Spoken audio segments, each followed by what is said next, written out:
नमस्कार, मी आरती आणि आपण पाहताय आवाज इंडिया मराठी. चला तर मग एक नजर टाकूयात सध्याच्या घडीच्या महत्त्वाच्या घडामोडींवर.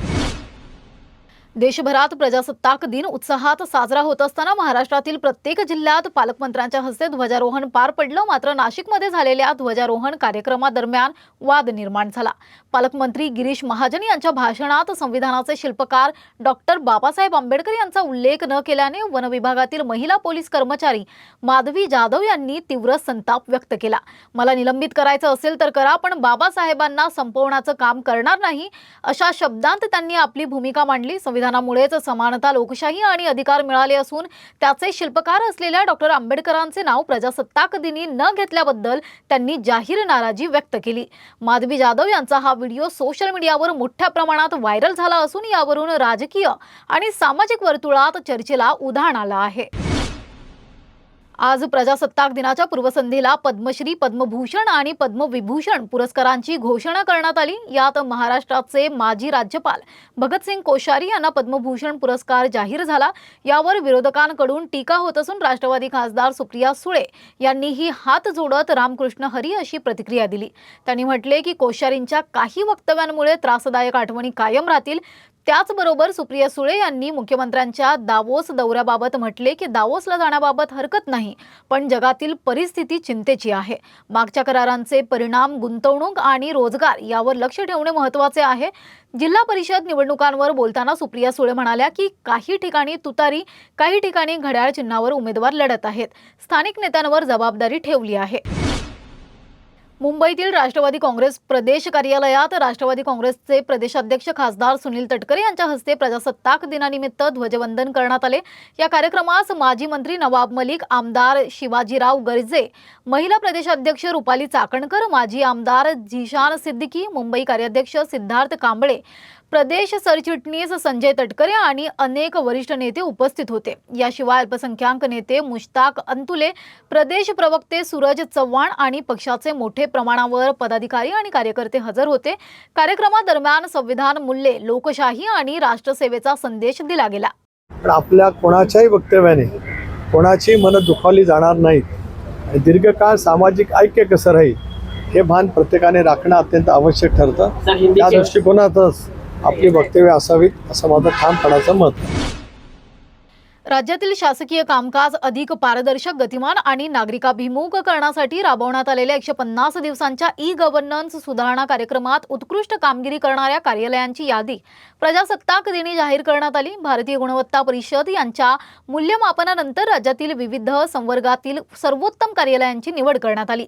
मुख्यमंत्री देवेंद्र फडणवीस यांनी एक्सवर या यादीची माहिती शेअर करत राज्यातील नागरिकांना प्रजासत्ताक दिनाच्या शुभेच्छा दिल्या. त्यांनी विजेत्या कार्यालयांचे आणि त्यांच्या टीमचे हार्दिक अभिनंदन केले आणि सांगितले की उत्कृष्ट कामगिरी करणाऱ्या जिल्हा परिषदांची यादी 8 फेब्रुवारी रोजी जाहीर केली जाईल.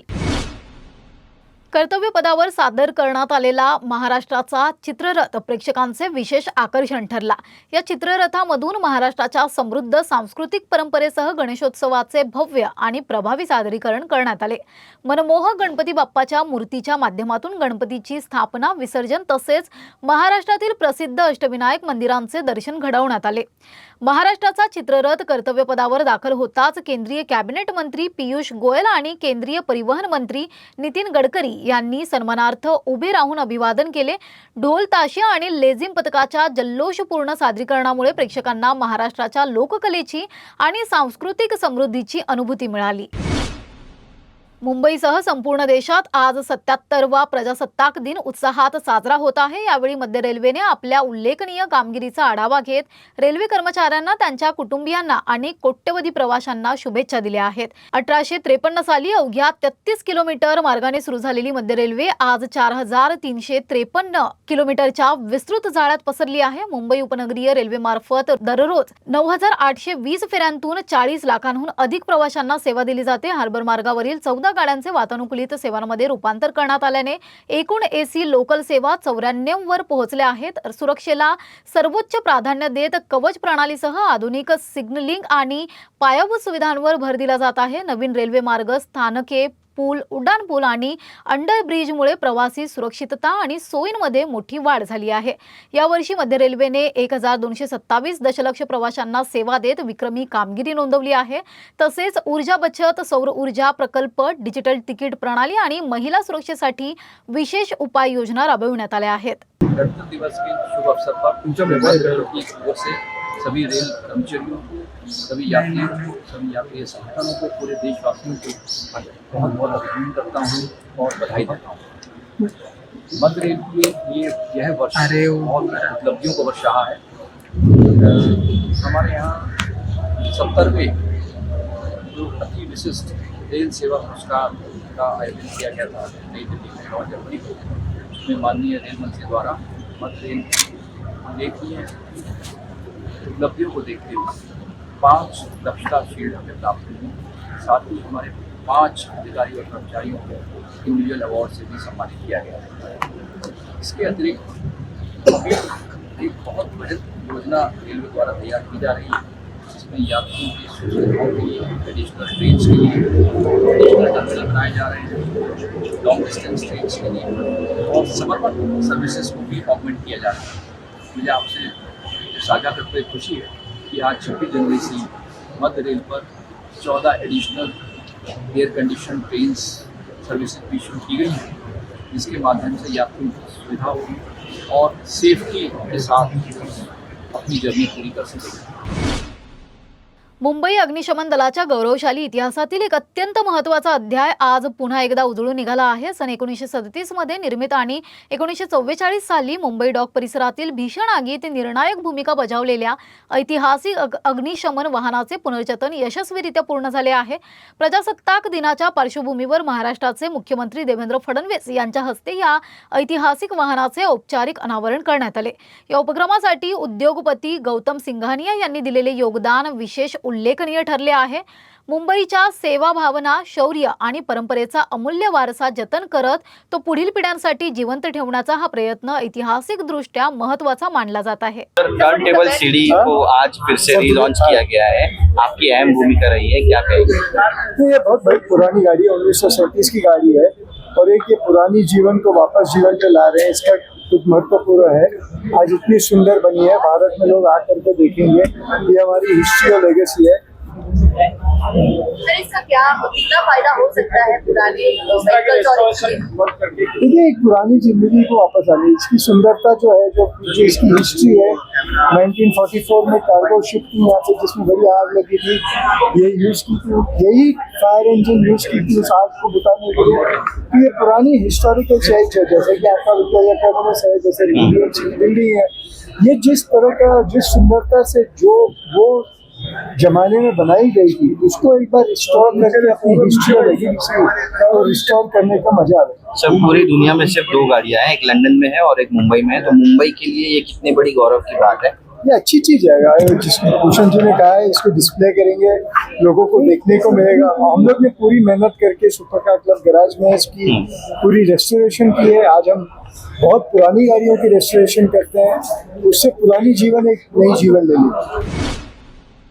भारतीय प्रजासत्ताक दिनाच्या 77व्या वर्धापन दिनानिमित्त पंढरपूर येथील श्री विठ्ठल रुक्मिणी मंदिरात आकर्षक तिरंगी फुलांची भव्य सजावट करण्यात आली आहे. विठ्ठल मंदिरातील चौखांबी, सोळखांबी, रुक्मिणी गाभारा, नामदेव पायरी तसेच VIP गेट परिसरात अत्यंत कल्पकतेने केशरी, पांढऱ्या आणि हिरव्या रंगांच्या फुलांचा वापर करण्यात आला आहे. यावेळी श्री विठुराया आणि रुक्मिणी मातेच्या गळ्यातही तिरंगी फुलांच्या माळा परिधान करण्यात आल्या असून ही सजावट भाविकांचे विशेष आकर्षण ठरत आहे.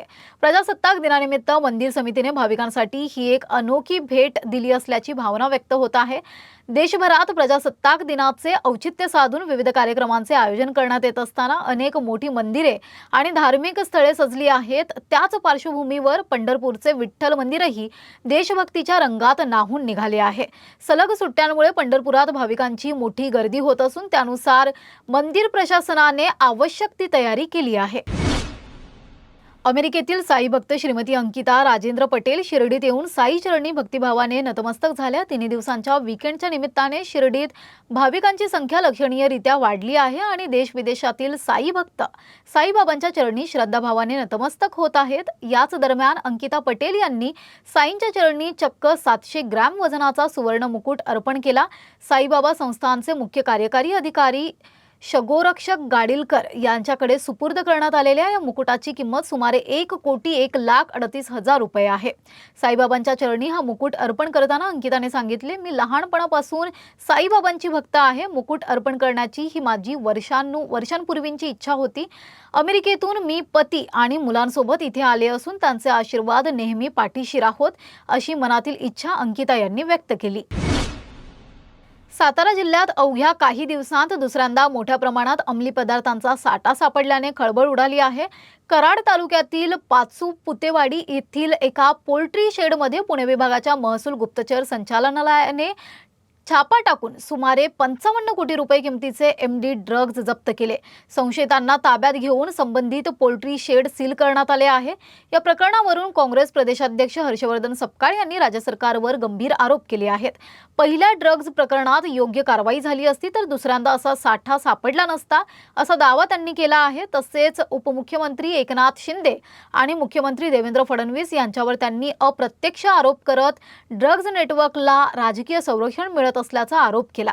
भाजप आणि MIM हे एकाच नाण्याच्या 2 बाजू असल्याचीही टीका करत केवळ समाजात तेढ निर्माण करण्याचे राजकारण सुरू असल्याचा आरोप सपकाळ यांनी केला।